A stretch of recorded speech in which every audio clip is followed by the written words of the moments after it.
I wonder whether you could comment on the Repton 11 of 1908, which was probably the best schools cricket team of all time. Would you agree? I'll say a few words on that. There's a very good little book by Stephen Larmour about the side, which is almost unobtainable today. I bought it when it came out, lent it to somebody, and I don't know who, and have never got it back. It was certainly a very good side. Harry himself always reckoned that the 1905 side at Repton was better because it had Jack Crawford in it. As to competitor sides, very difficult to say.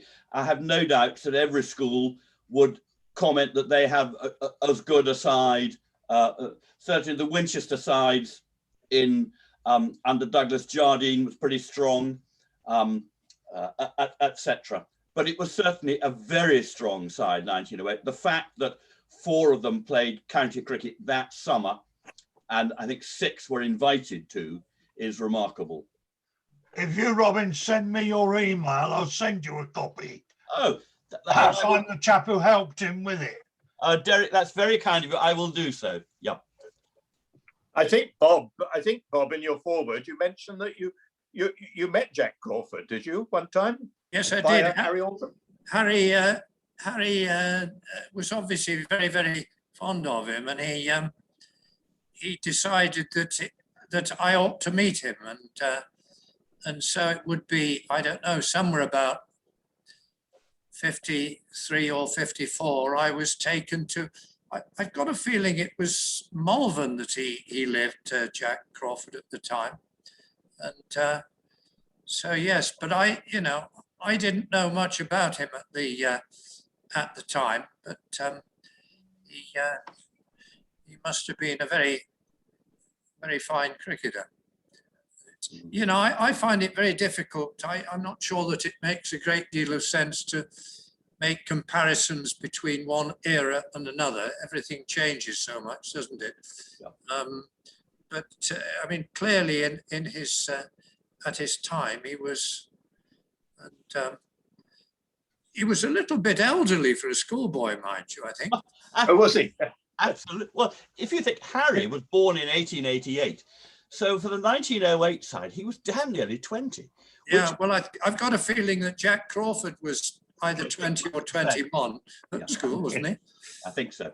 Well, I think the same was true of Will Fuller, wasn't he? When he played rugby for Wales as a schoolboy, he was about 20. Yeah.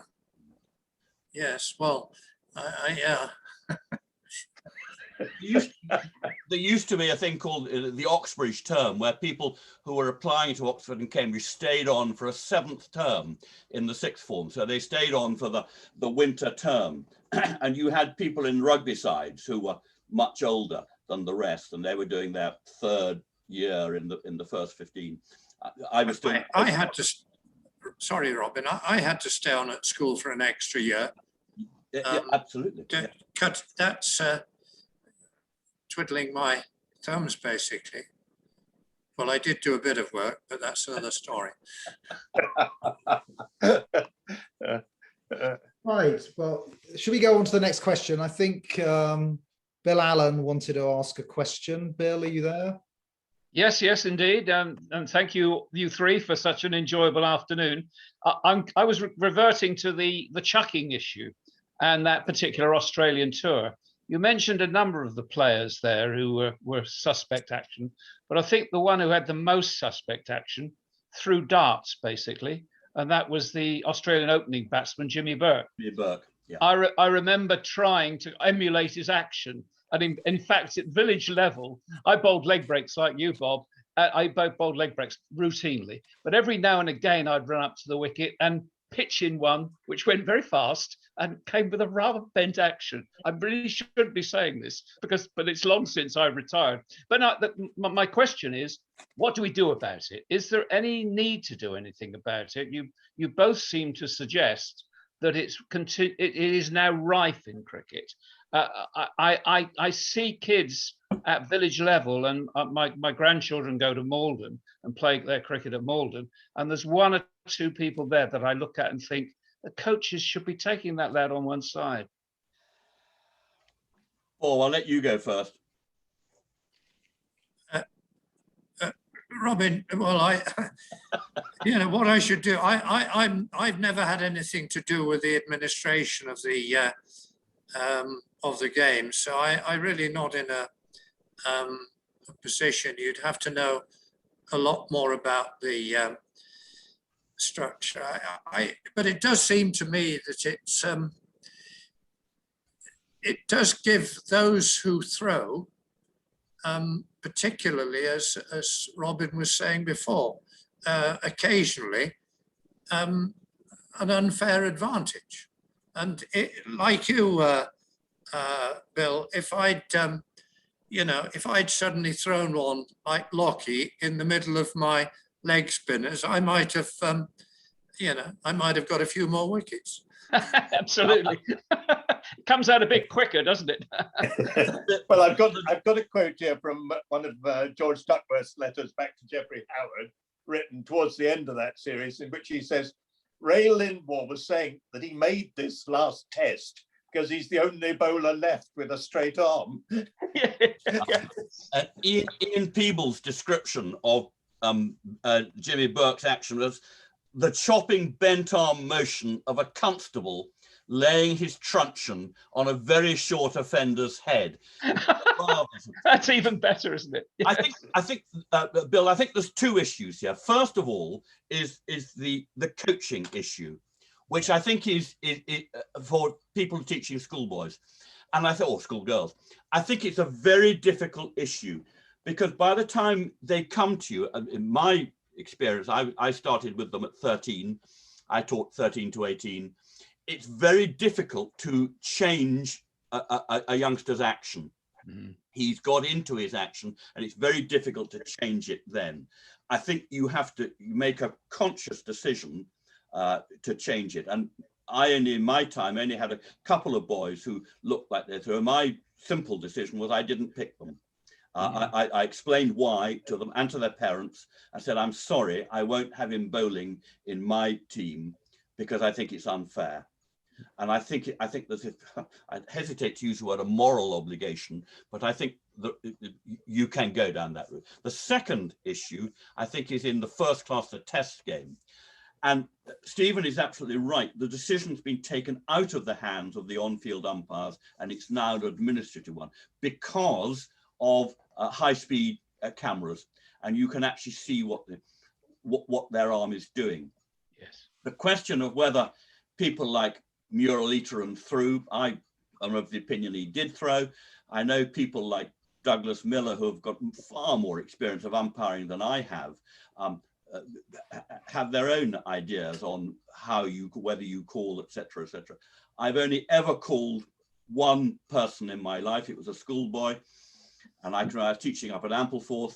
We were playing against Barnard Castle, and their opening bowler demolished the wickets of my best two batsmen in the first over, unquestionably throwing. And I'm afraid I had no compunction in his second over in calling him twice. Well, I've only ever called somebody once, and I found it interesting. I haven't done a lot of umpiring, but I had to stand in as umpire in an indoor cricket league match, quite an important match. It was the Wiltshire final of a tournament that finished up at Lord's, and I got roped in to do this umpiring, and this chap came on to bowl slow left arm, and I'm afraid I just called no ball after his first ball. And I thought, oh my God, what have I done? And as an umpire, you suddenly think, Christ, I've opened a can of worms here. Yep, and I wish I hadn't done that, but it was just instinctive. And he came across to me and he said, what's that for? I said, well, you're chucking the ball. And you know what his words to me were? He said, my action has been cleared by the South African Cricket Union. So, you know, he can do what he likes, can't he? I think if I could just add something, because his name hasn't come into this a great deal, but I seem to remember Peter May saying to me, and you know, as far as I was concerned, of my generation, Peter stood out as the batsman above all others and was a man of significant integrity. And he said, he said, how would you like somebody throwing it as hard as they can at you from 18 yards? And he was talking about Rourke. Yep. Yes. Because Rourke dragged as well, and he was a big, tall Yes. fellow. So Yes. it was. I think it's the quicker. I know they've got helmets now, but it's the quick bowlers, because they don't play on the same turning wickets. Well, except maybe when they go to Sri Lanka or somewhere, that we had to with wet wickets. So I don't know. I think you're right, Robin, that you've got to start, if you're going to do anything about it, you have to start at the coaching level. But I was intrigued today. I opened up BBC Internet Sport and then looked at cricket just to see whether there's anything on there. And there's a picture of some lady in the Pacific. They're talking about how important the game is to, and I'm not sure how you pronounce it, but Vanuatu or something. And just look at her action. I mean, the arm is like this. It's, and you think, well, where do they pick this up from? Who does the coaching here? So anyhow. Well, I think it's just one tiny point there, which you, Bob, you might like to comment on. People talk about the speed at which bowlers bowl when they compare across eras. And one thing that I don't think gets said often enough is that in that era where the bowlers could drag, and they're letting go of the ball 18 inches further down the wicket than anybody is allowed to bowl now, the time it takes for the ball to reach the batsman is shorter than, that's another 5 miles an hour on the speed, isn't it? Getting closer to the batsman. If there's one, I've made reference earlier to Fred Truman's action. Well, there was one beautiful picture of Fred in his bowling action, but it appears in a number of books. And actually, if you look at his left leg, his front leg, it must be landing more than a foot, maybe as much as 18 inches over the batting crease.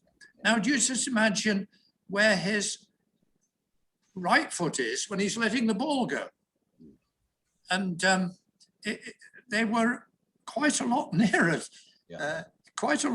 to us. And it's one of the reasons why. I mean, I had people over the years say, well, you started playing differently at a particular time. Yes, because I was a left-hander. Now, Robin, you were a left-hander, and you know that if you play on wet wickets, and particularly when their right foot, as Fred's was coming down, it was coming down on the off stump on a length. Yeah, absolutely. So you're not going to drive the ball through that unless you want to hit it anywhere. And it might go anywhere if you try to drive, so you couldn't play. You could not hit through the ball until they put us on to not wet wickets and pull the bowlers back. Yeah. And then it made all the difference in the world. And so anyhow, yes, it was, but the other thing, Stephen, which I do think that people of my era, you had to look at the ball. Because if you didn't look at the ball, you were in trouble. And if you really wanted to finish up in hospital, you turned your head. I mean, you had to look at the ball and keep your eyes on the ball. And there were certain people, I think the most wonderful player of the short ball was Reg Simpson. I don't know whether you saw him, but I remember one game for Lancashire, and I was the captain, and we had a lad who could bowl quick called Colin Hilton. But Colin used to say he was very nervous, which he was, and when he was nervous, his hands sweated, and occasionally he'd let go a beamer. And Reg Simpson was no longer playing regularly, at this time, and he came out, and Colin is bowling at him, and he lets go the beamer. And Reg Simpson, it's going past his head, and all he did was just move his head and watched it go past, just like that. It's beautiful to see. So you had to look at the ball. And to me, if I ever came across somebody who had a problem, you know, if I was trying to coach somebody, I'd get a tennis ball and say, "No, look, I'm going to throw it at you from about 8 yards away. I'm going to throw it at your nose as best I can. And I want you to just look at it. Because if you look at it, you automatically, you move your head. You can't just leave it there, the same as, you know, if you're in a, if you get yourself in a brawl and somebody's going to punch you on the nose, you don't leave it there, do you? You move it. So it's exactly, it's the same with a, to me, it's the same with a cricket ball. And anyhow, sorry, I've digressed, Stephen. Well, digression is wonderful. That's brilliant. Yes. Another question, Nick. Yes. Well, maybe one more question. So I've got Tom Devison to ask about. He's got a question about Bob Donald Bradman. Tom.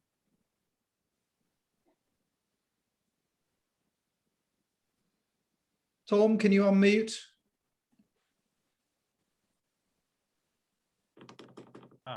It wouldn't do it. Can you hear me now? Yes, yep, loud and clear.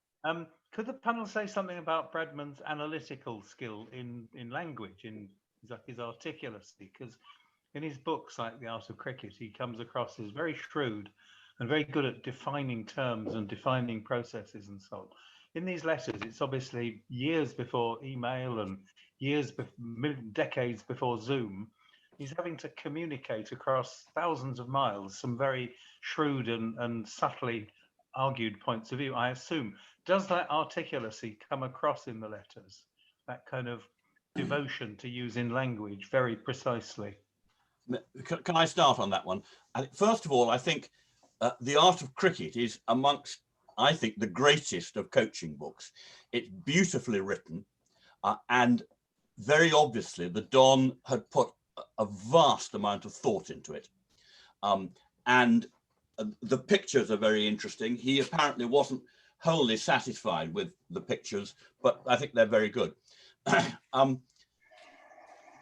ICC, the Imperial Cricket Conference, it was at the time, because people didn't travel, one of the problems was that they had to work with people who lived in London. So, for example, Walter Robbins often acted as the Australian representative, and he had to work from a written brief which was sent to him as the Australian position on the issues that they were going to be discussing. That then had to be sent back, etc., etc. So the progress was glacial in how things moved. And as a result, I suspect they got pretty good at drafting these briefing documents for their representatives. The difference in 1960 is that the Don and Bill Dowling, the then chairman of the Australian board, came over to England at Harry's behest. And it meant that with the South Africans there, you had the South Africans, the Australians and the English. And in fact, the Indians and the West Indians, chairman and vice chairman, also came. The only ones who weren't represented from the top level was Pakistan, who had a resident diplomat there. I think they become quite good at articulating what they want. I think Bradman is quite good initially. He starts to get a little bit, how can I put this, bad-tempered. I think Stephen would probably agree with that. There's one letter from him where he slightly loses the plot. And but he, on the whole, he is articulate, yes. I think that would be fair to say, Tom.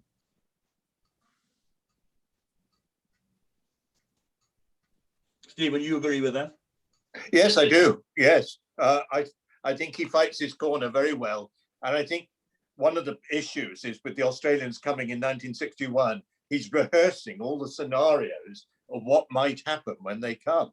Okay, we bring over a bowler, the press get on to him, you know, and, you know, there's a double standards in the English approach as well, because England are saying they won't pick bowlers threatened with throwing, but they will reserve the right to pick them in the county games against the Australians. And Bradman doesn't let a trick pass, does he? He's on to every little thing where he sees inconsistency, and I admire him greatly for the tenacity with which he fights his point. And I suppose we have to say that in actual fact, in 1961, it was a good series, it was good weather, and there weren't any problems in the series. Australia didn't bring any difficult bowlers over, did they? I mean, that's, I think, one of the key points is that Mekif had lost form. Rourke was ill. He picked up something in India. Hitchcock and Trethewey were never selected for Australia, and Jimmy Burke had retired. Slater was not chosen. So in fact, they had Alan Davidson to open the bowling. And in '61, they picked Garth Mackenzie, who as a youngster. So they had two impeccable actions, and Benner himself, of course. And they chose as a kind of stock bowler, the gum chewer, Mackay, Slasher Mackay, who bowled a lot of overs that summer in '61. And who, Bob, you played against them again, I'm sure. Yes, I did. Yes, as you're quite right. I mean, both Graham Mackenzie and Alan Davidson had got lovely actions, and Davidson was regarded at the time as a very high-class performer, which he was, and no question about that. So, yeah. During the 1958-9 tour, they picked Lindwall for the 4th Test match, and I think somewhere I made the comment that with Alan Davidson at the other end, they've got two bowlers with superb actions during the middle of a tour where you've got all these dubious actions. So in that one Test match, they have Lindwall and Davidson, who have got just about perfect actions, although technically Lindwall's arm was a little bit low, but that's a different matter in town. Yeah, yes. Yes, Ray Lindwall was, I just got somebody coming into my apartment.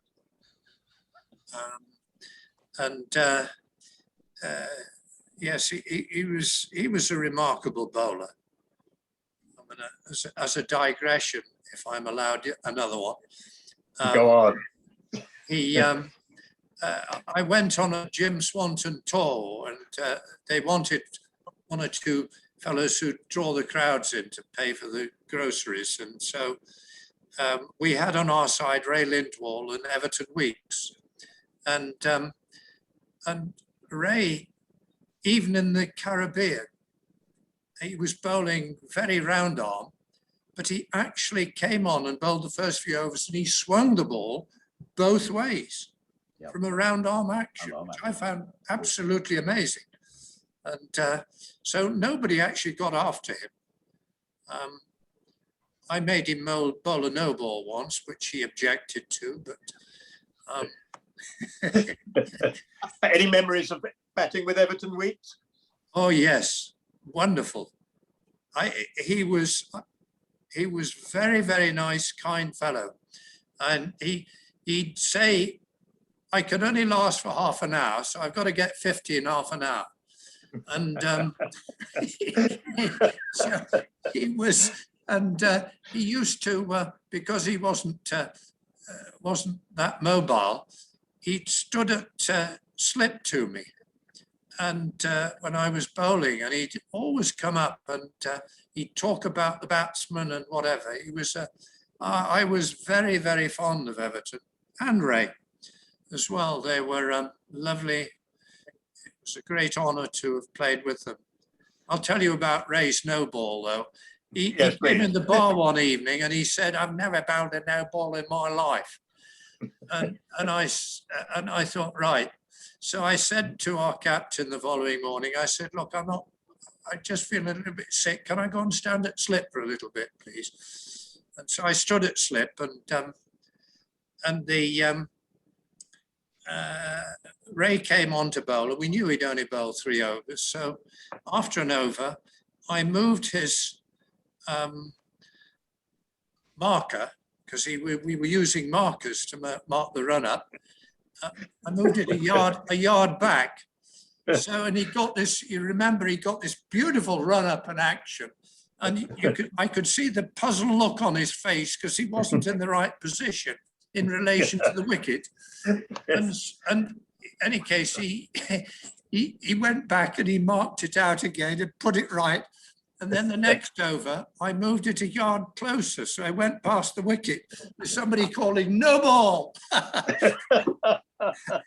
And it was some years before he learned, when I was in Australia, that I had been the culprit of this. Nice man, nice man. I think I'm right in saying that there was an experiment, or there was an idea that they might make the cricket ball a little bit smaller. And this was, it must have been in either in 48 or 53, Lindwall was on the tour. And they gave him a smaller ball to bowl with in the nets. And what he did with the smaller ball convinced them that if they did that, nobody would score a run at all, etc. And he apparently made the ball talk completely. Yes, I think that was brought in 1 or 2 second 11 games that summer. I heard a story from somebody who played against Gloucestershire second 11 that year, when Tom Goddard was playing, and he had enormous hands, and he was completely unplayable. Of course, your father fielded to Tom Goddard at Cheltenham, didn't he? Tell us that story. Dad, in the summer of 39, played half a dozen games for Gloucestershire, and he adored Tom Goddard. So 2 stories about. First one, he was deeply shocked to go into the Gent to find Tom Goddard peeing on his finger. What are you doing? Oh, it has to be done. Makes my skin much harder, etc. Dad, I was very young and naive on that occasion. And the second, that later that day, he was at short leg, and a bit closer, Mr. Brodhurst, please, a bit closer. Dad said whenever he fielded at short leg, he could hear Goddard muttering, "A bit closer, Mr. Brodhurst, please." I don't think Dad ever caught any there, but you know. I think we're finished, aren't we, Nick? This is most entertaining, but we don't want to carry on with no audience left. No, well, it's just quite as before, bad as that. Can I do one thing before we finish? Many years ago, in January 1966, I listened, as lots of schoolboys did, in bed at 6:30 in the morning to the last half an hour of commentary from Australia. And I can remember to this day the game from Sydney, the first day. And by the time that last half hour came on, Bob, you were out. And I can remember listening to, I think it must have been Brian Johnson and definitely Lindsay Hassett commentating and talking about your innings. And that day, I'm very happy to say, Bob became one of my great heroes. And I watched you play in 66. And you dismissed my other hero, Gary Sobers. Remember, you, I think, caught at slip by Tom Graveney for 80. And I then watched you bat the next day. And of course, that was the famous Graveney, Murray, Higgs and Snow. And Bob, what has been really special for this book for me is getting to meet you. I met you at your marvellous birthday match you had at Broadhaley Down. And that was the first time you told me about your relationship with Harry. And getting you to write this forward has been one of the greatest pleasures of my life. And you were so kind to do it. So thank you so much for that, Bob. And hearing you today has been great. That's very kind of you, Robin. Thank you. It's fun, you know. Whilst there is some cricket played in Switzerland, there's not a lot, and there's not a lot of chatter. So it's a very pleasant afternoon for me. Thank you all. Well, thank you. And I think it just remains for me to thank the 3 of you for a fascinating hour and a half or so. It's like sort of sitting in on a private lunch conversation. So first of all, Stephen, Stephen Chalke, just to say, as ever, absolutely brilliant, fantastic interviewer. Keep the conversation going, and you know more about certainly that era of cricket than almost anybody else. Bob, well, you know what a great honour to have you on board today. One of the legends of the game, and no one will forget that innings, as Robin says. So thank you so much. We really appreciate your time. And lastly, to Robin, just to say again, Stephen's plugged it, but the book is available from Chris Saunders. I mean, I thoroughly enjoyed it. It's a fascinating read, and I hope everyone's got a sense of that today. There was a